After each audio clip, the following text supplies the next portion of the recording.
और दोस्त क्या हाल है? अगर मैं आपसे ये पूछूं कि दुनिया का सबसे बड़ा जीव कौन सा है, तो आप सभी का जवाब होगा ब्लू व्हेल, जो काफी हद तक सच है। पर दोस्त, ये पूरी तरीके से प्रमाणित करना थोड़ा मुश्किल है, क्योंकि हाल ही में कुछ ऐसे इंसिडेंट सामने आए जो इस बात पर हमें सोचने पर मजबूर करते हैं कि क्या ब्लू व्हेल ही दुनिया की सबसे बड़ी जीव है।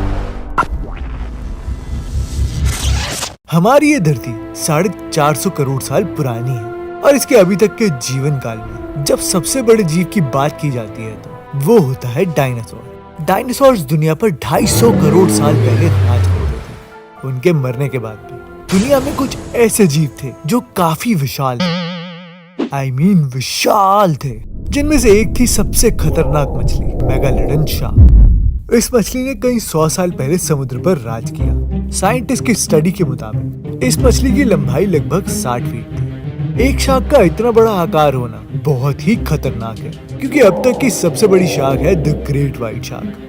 देखो दोस्त, एक इंसान की हाइट लगभग 6 फीट होती है और एक ग्रेट व्हाइट शार्क लगभग 20 फीट की होती है, और एक मेगालोडन शार्क लगभग 60 फीट की होती है। तो उसके लिए एक इंसान तो चाय में पड़ी मक्खी की तरह है। मेगालोडन का वजन 90,000 किलो से ज्यादा होता था। सोच के देखो यार, हमें जिंदा रहने के लिए दिन में लगभग 750 ग्राम खाना खाना होता है। इतनी बड़ी मछली को जिंदा रहने के लिए हर दिन लगभग 1000 किलो खाना चाहिए, और हर दिन 1000 किलो शिकार करने में उसके दांत उसकी बहुत मदद करते हैं। एक मेगालोडन शार्क के दांत एक नॉर्मल शार्क से 3 गुना बड़े होते थे, लगभग 7 इंच के। ये देखो आप इस तस्वीर में। और मेगालोडन के पास लगभग 270 दांत होते हैं, यानी कि अगर एक गया भी तो कोई दिक्कत नहीं है। और एक्चुअल में तो साइंटिफिक रिसर्चर्स को ये दांत ही मिले थे पहले, और दुनिया में कई लोग कई बारी इन दांतों को देख भी चुके हैं शीशोर में। पहले तो लोगों को लगता था कि ये पत्थर है, पर एक्चुअल में दोस्त ये तो मेगालोडन का दांत ही निकला। और जब इसी दांत की कार्बन डेटिंग कराई गई, तो पहले तो रिसर्चर्स ने ये सोचा कि ये दांत बिल्कुल वैसा ही है जैसे हमें डायनासोर की हड्डियां मिली, तो उनको लगा कि ये लाखों साल पुराना है। पर जब उस दांत की कार्बन डेटिंग कराई गई, तो ये पता चला कि ये दांत सिर्फ 10,000 साल पुराना है। और यही वो चौंका देने वाली बात थी, जिसकी वजह से लोगों ने ये सोचना शुरू किया कि मेगालोडन आज भी समुद्र में जिंदा है। मेगालोडन जो अपने दांतों से हमला करते हैं, तो उनका बाइटिंग फोर्स ही इतना ज्यादा होता था कि उसकी कोई हद ही नहीं, यानी कि 10 टन से भी ज्यादा होता था।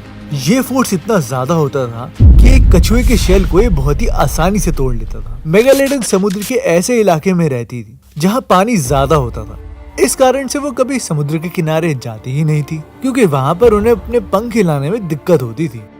इतना खतरनाक जानवर होने के बाद सोचने वाली बात तो ये है कि मेगालोडन आखिर विलुप्त कैसे हो पाए। अब क्योंकि डायनासोर के विलुप्त होने पे भी बहुत बड़े एस्टेरॉइड का हाथ था, लेकिन मेगालोडन के गायब होने का क्या कारण था? मेगालोडन के विलुप्त होने का कारण आज भी सही तरीके से पता नहीं लगाया जा सका है। पर हम ये क्यों माने कि मेगालोडन विलुप्त हो चुकी है? ये काफी पॉसिबिलिटी है कि वो कभी भी विलुप्त हुई ही ना हो। वो आज भी हमारी नदियों में कहीं ना कहीं छुपी पड़ी हो, और आज भी कहीं ना कहीं शिकार कर रही हो। अब आप सोच रहे होंगे कि क्या कभी ऐसा हुआ भी है? तो दोस्त, इसका आंसर है हाँ, ऐसा हो चुका है। The giant squid. इसे देखो आप, इस तरह के जानवर को माना जाता था कि ये एक बस काल्पनिक जीव है।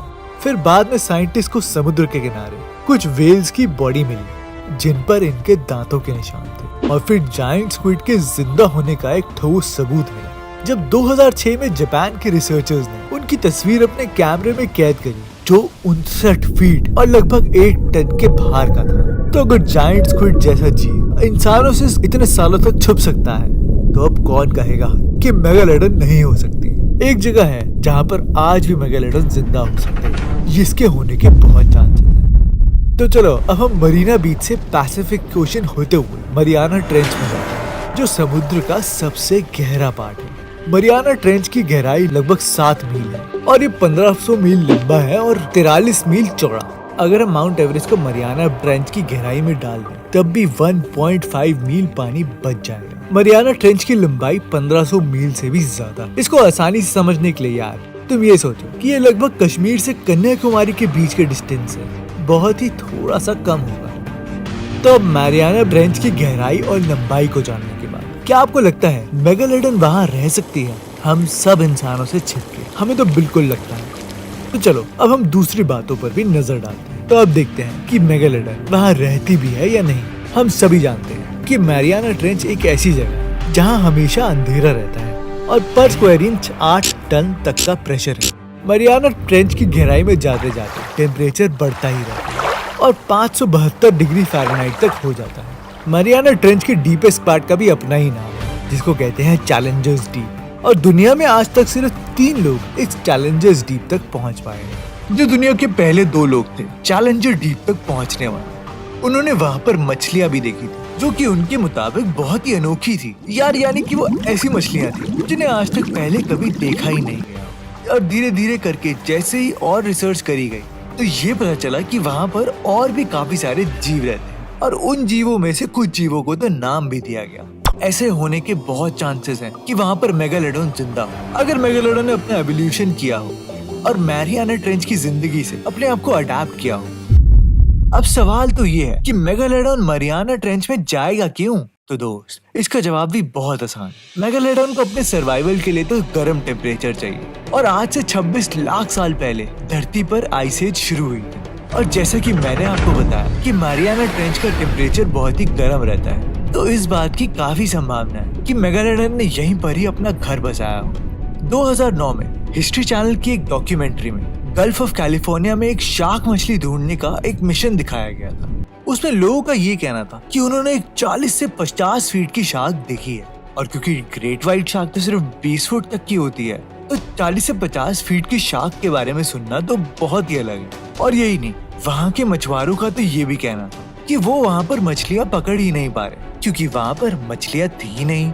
वहाँ पर सारी मछलियाँ कोई एक बड़ी सी मछली खाए जा रही, जिस वजह से वहाँ पर एकदम से मछलियाँ गायब होती जा रही।